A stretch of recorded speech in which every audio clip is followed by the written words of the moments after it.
Hey golfers, welcome back to the channel. Today we're going to be riding along and watching my every shot at Legacy 18 in Avon Lake, Ohio, a public course in Northeast Ohio, which I would say is moderately difficult. Goal for today is to at least break 100. Stretch goal is to try and break 90. And this round of golf is really the epitome of good, bad golf. It's a prototypical high handicap round. You're going to see slice tee shots, you're going to see thinned irons like we just saw here on my second shot, you're going to see flubbed chips, and you're going to see missed putts.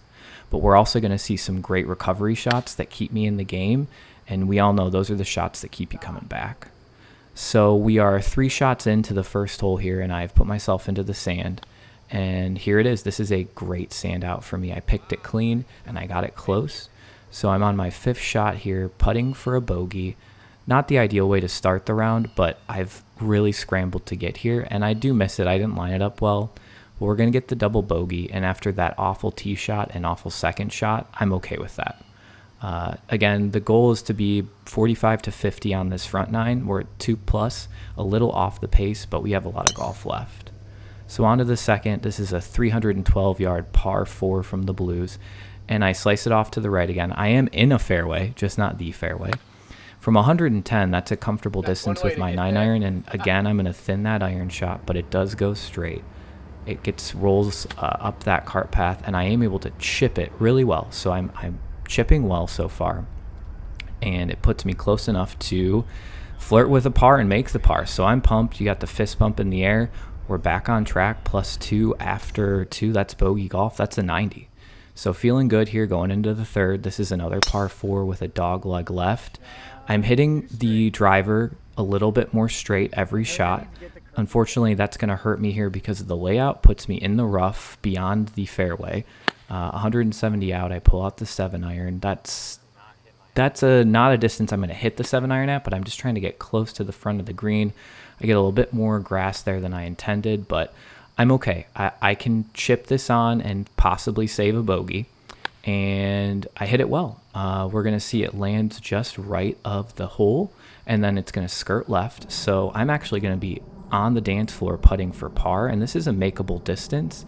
Now, I miss it, but I keep it close, clean up the bogey, and that's +3. So again, we're on track for a 45. I'm feeling really great here going into the first par 3 of the day. But unfortunately, I'm going to thin this tee shot. It does go straight. Better to be lucky than good. I'm going to pull out the lob wedge and just try and get it on the green and get it close. And again, I am chipping really well, and that is keeping me in this game. It rolls down that hill. It's a little further than I intended. This is a long par putt, but after that awful tee shot, beggars can't be choosers. I'm feeling pretty good. I do push it past the hole. That wasn't a great effort, but I am able to clean it up for bogey, so use the flat stick to my advantage, and we're +4 after 4. All right, so on to the 5th. This is the first par 5 of the day. This is the #1 handicap on the course, playing 522 from the blues. And I hit it well. I actually pulled it a little left here. I was aiming for the tree, and I hit right there. So not a great spot to be in, but I pull out the 6-iron. That's my safety club. When I'm in trouble, I feel comfortable with that, and I'm able to execute there. You can hear Matt saying great shot in the background, and it was. So I've strung together 2 really good shots. I'm 130 out on a par 5, thinking I can land this and have a birdie putt. And that's not going to be the case. I'm going to pull it left. It's going to hit the hill over there. It's going to get a bad bounce, and then just an absolutely awful chip shot, which is going to put me ways away for a par putt, which I just blow past the hole. But we're here. It's still putting for bogey, and I miss it. So I've missed a couple of very makeable putts. That's going to be the second double bogey on the day. That's a 7 for the hole. So we're going to be +6 after 5. We're still on pace to break 100, but we're falling away from that target, secondary target at 90. But we're going to try and have a memory like a goldfish. So tee off here, and again, now I'm overcompensating for the slice, and I pull it a little left. But the way the hole lays out, I'm not in a bad spot. It's just I don't execute here. The 6-iron, I get a bit too chunky, and I put it in the drink. So I'm going to have to take a penalty stroke here. I'm on my 4th shot, pull out the lob wedge, hoping I don't make the mistakes I did the last hole.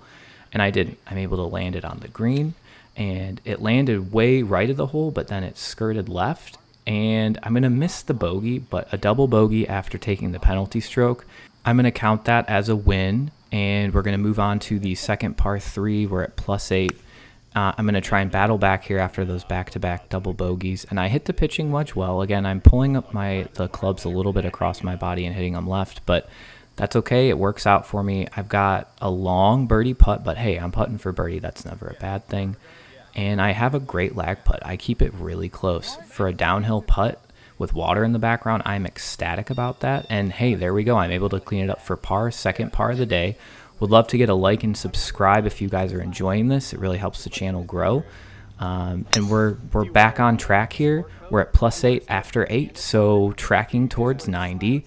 Now the slice comes back out there again, and here is just going to be an example of what many have called stroke mitigation. I'm just trying to get back into the middle of the fairway and put myself in a position where I can make a shot I'm comfortable with, and I execute that well. I pull out the 6-iron, I hit that really well, and I'm on the green. So that's a green in regulation. Again, putting for birdie again, and a decent lag putt. Put myself in position for a par, and there it is. So we're at 2 back-to-back pars, +8 going into the 9th. Guys, we are on track for a 45 to start, which would be great. But this is high handicap golf. So I pull out the 5-iron for the first time of the day. Shame on me. I was trying to be conservative because there is water up there. Put it in the woods, have to pull the 7-iron out, punch it out. I execute that okay, but it goes further than I intended, so I got to punch it again because of the overhanging tree branches. I don't hit it super well, but it's pin high, so I'm thinking just a chip and a putt, and we are going to close out this front nine with a 45. And I execute the chip okay, but I got a little overzealous, hit it way further past the hole than intended.